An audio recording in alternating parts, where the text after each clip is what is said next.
박재 TV 시청자 여러분 안녕하십니까? 2019년 4월 28일입니다. 오전 8시 반입니다. 어제 광화문 일대에서 수많은 관중이 집결해서 구호를 외쳤습니다. 독재 타도 헌법 수호라고 외쳤습니다. 독재 타도 헌법 수호, 이것이 문재인 정권에 대한 국민의 답장이라고 생각합니다.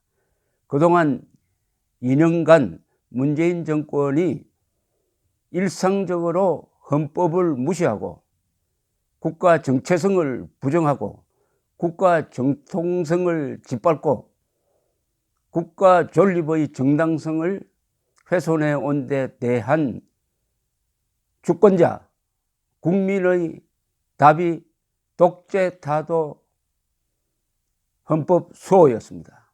독재 타도는 문재인 정권의 지금까지 2년 동안의 행적을 독재로 본다는 것이죠. 독재로 본다는 것의 핵심은 헌법을 무시한다는 뜻입니다.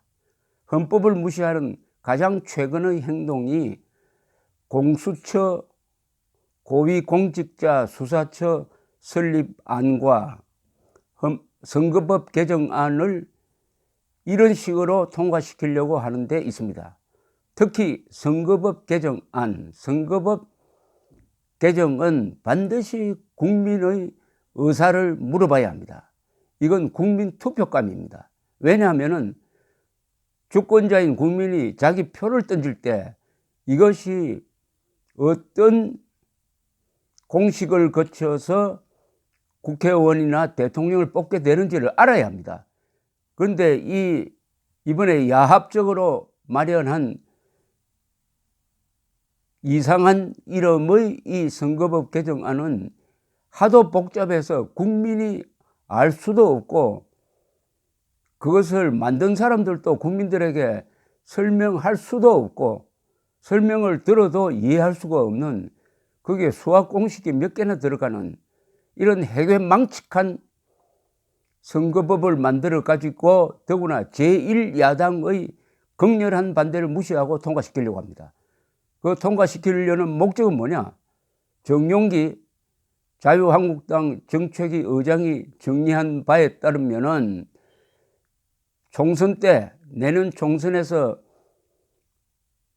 야합 세력이 3분의 2 의석을 차지하면은 지금 반공 자유민주주의를 근간으로 하는 헌법을 개정을 해가지고 남북 연방제로 가고 자유민주주의를 훼손하는 국채 변경을 하겠다는 음모다. 그 다음에 뭘 하느냐? 남북 연방제가 된 다음에 그는 어떤 세상이 오느냐?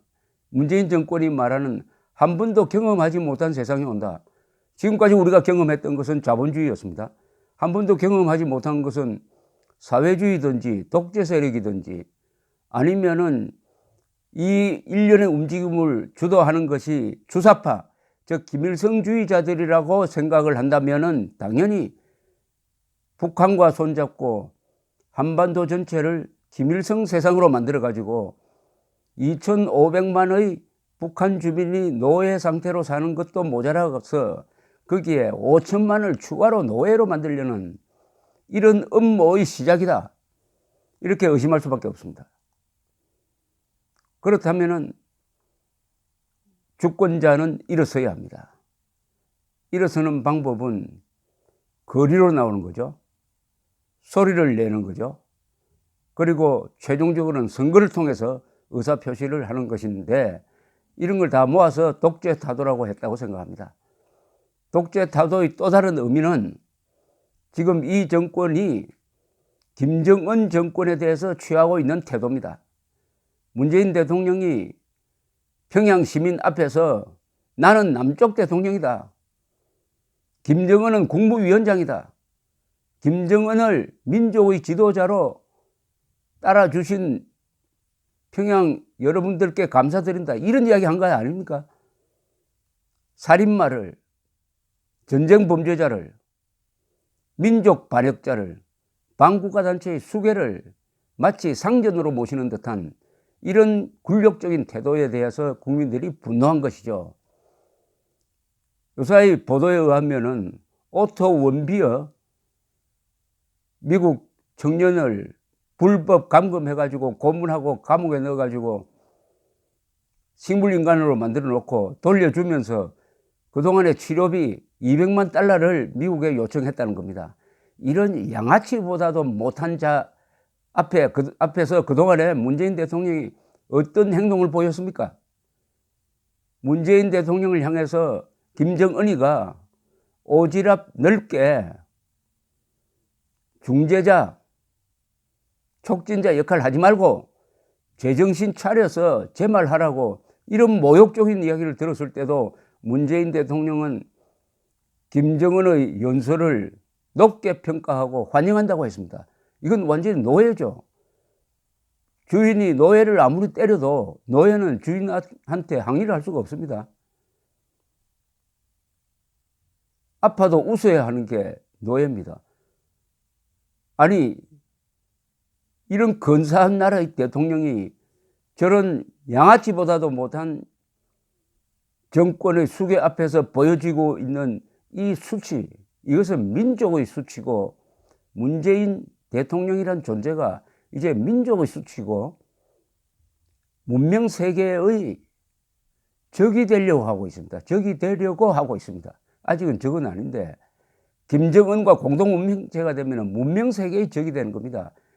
유엔의 적이 되는 겁니다. 지금 북한에 대한 제재는 이 성격이 미국에 의한 제재가 아닙니다. 유엔 안보리에 의한 제재입니다. 거기에는 러시아도 참여하고 있습니다. 중국도 참여하고 있습니다. 뭐냐? 김정은 정권의 존재 자체가 문명의 수치다 이거 아닙니까? 그 김정은 정권 앞에서 굴욕적인 모습을 보이는 문재인 정권은 민족의 수치고 우리 인류의 수치입니다.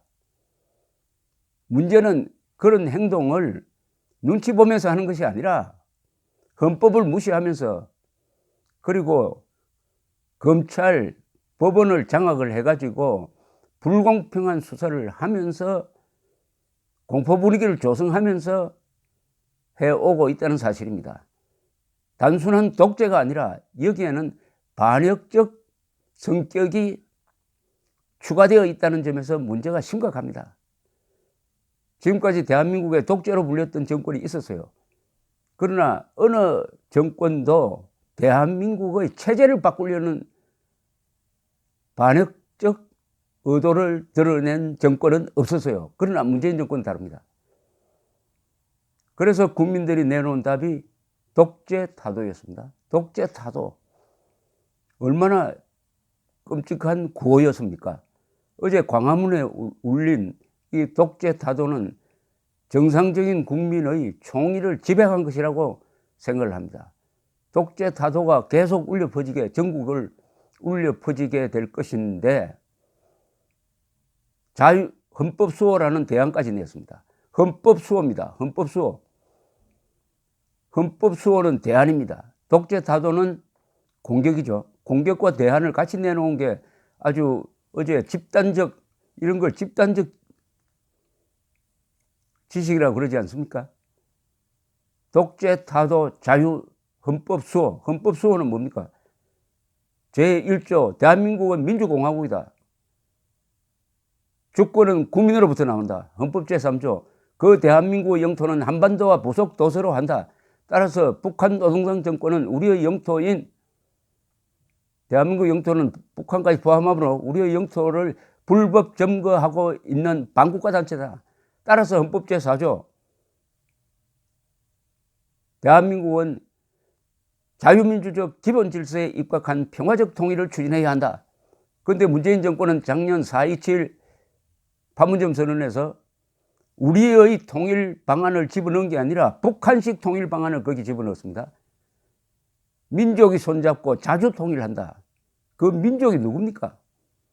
민족 공조라는 것을 끼워 넣었습니다. 그런데 김정은은 민족을 말할 자격이 없죠. 김일성, 김정일, 김정은은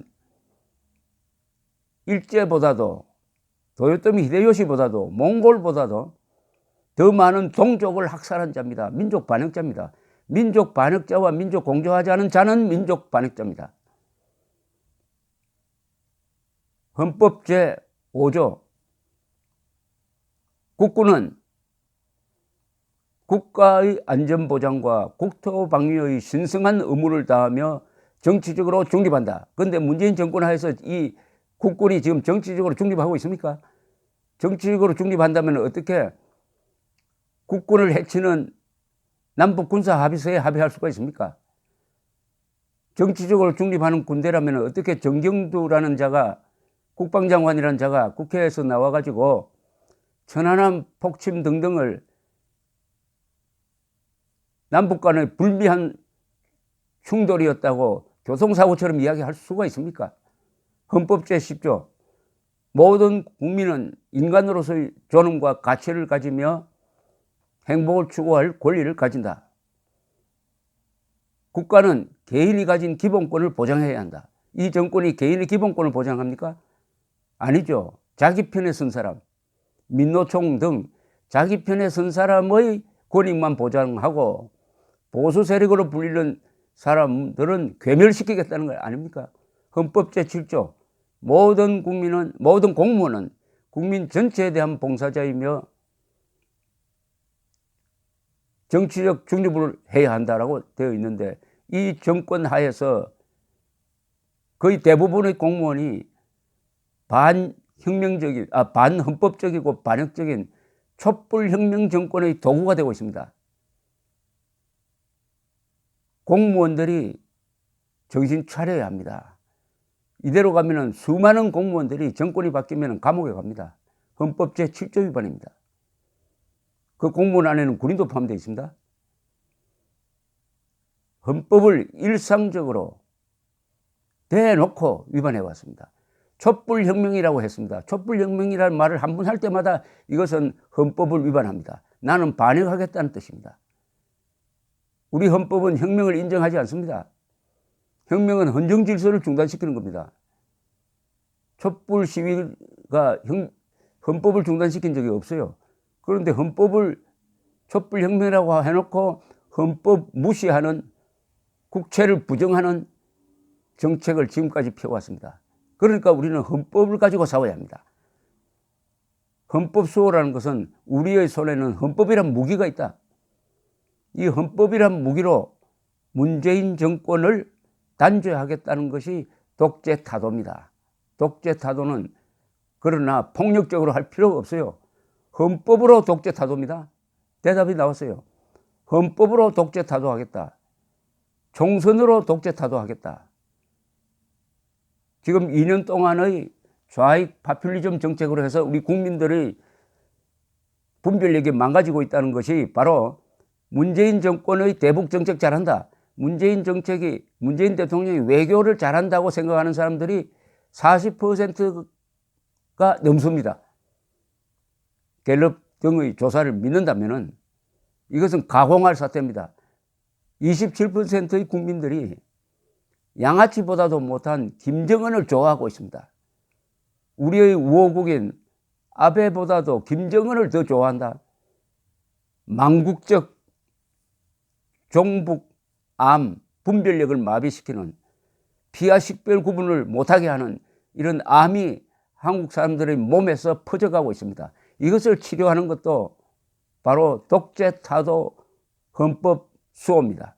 헌법을 통해서 치료해야 됩니다. 독재 타도 헌법 수호라고 부르짖는 우리 국민들 손에는 헌법이란 무기가 있습니다. 또 진실이라는 무기가 있어요.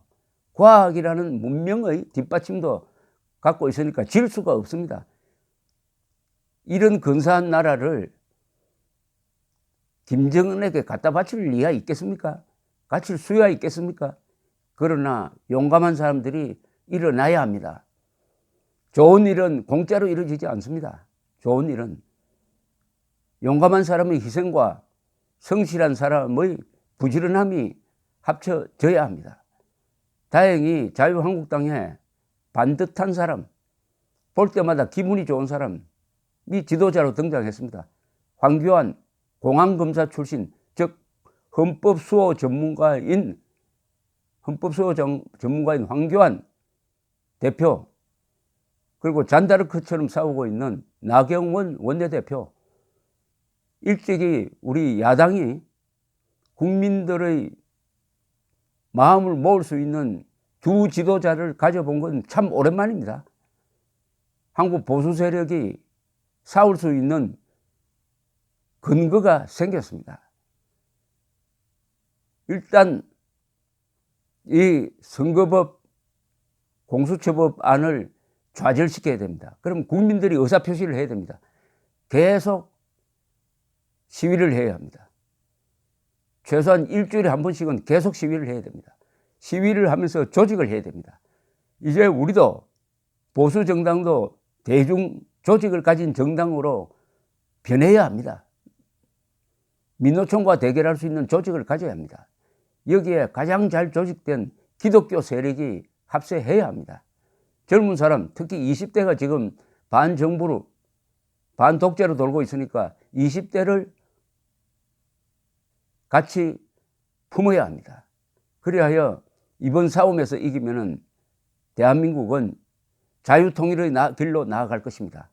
자유통일은 2,500만 노예 해방의 길에 따름 아닙니다.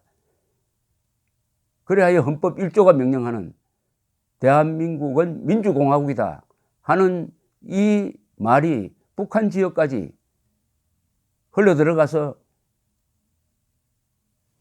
헌법의 명령을 완수하는 것이죠. 완수하는 것이죠. 지금까지 대한민국은 건국, 호국, 산업화, 민주화를 이룩했습니다. 성공적으로 이룩했습니다. 앞으로 남은 것은 자유통일 그리고 인류국가로 나아가는 길에서 장애물이 생겼습니다. 문재인 정권이란 장애물, 좌파 세력이란 장애물은 그러나 역사의 수급 반동 세력입니다. 쓰레기통에 들어갔어야 할 세력입니다. 우리 국민들이 속아서 이들을 집권자로 만들었습니다. 이 책임은 국민들에게, 최종적으로 국민들에게 있습니다. 국민들이 해결해야 합니다. 그 답이 독재 타도 헌법 수호입니다. 헌법의 힘으로, 진실의 힘으로, 태극기의 힘으로 이겨야 합니다. 태극기로 뭉치자, 헌법으로 싸우자, 진실로 이기자, 뭉치자, 싸우자, 이기자입니다. 감사합니다.